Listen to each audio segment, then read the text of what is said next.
RLA music Sonki Darbhanga presents.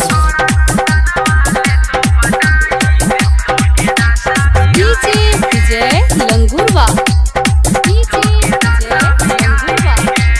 कोले पढ़ाई सुनने गे रानी सुनने गे, कोले पढ़ाई सुनने गे रानी, आनन मारे स्टाइल गे, छोरा पंकज वाले तो पटाई दे तो गे दासा बिगाइर गे, छोरा कुंदन वाले तो पटाई दे तो गे दासा बिगाइर गे।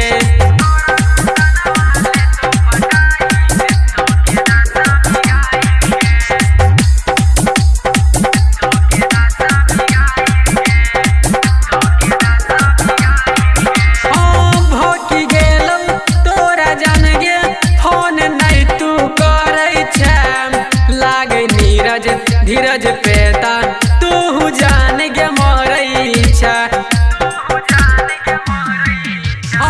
भोकी गेलौ तोरा जान गे फोन नहीं तू करई छा, लाग नीरज धीरज पेता तू जान गे मरई छा।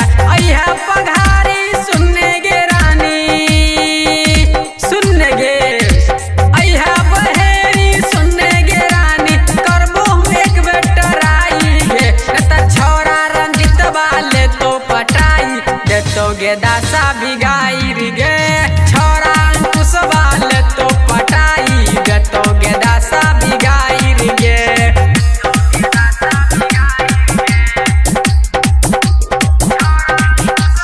डीजे विजय लंगूरवा। हाँ केने चलही वादा झूठा काहे तू भूले लही, दिवाकर दीपक के तू जीत मार गेलही।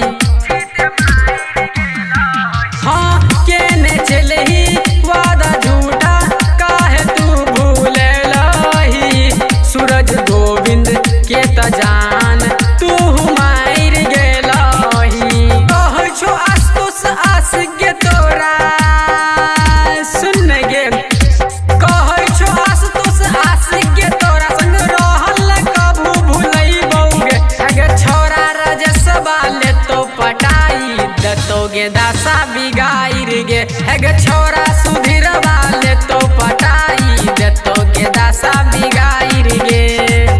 RLA music Sonki Darbhanga presents.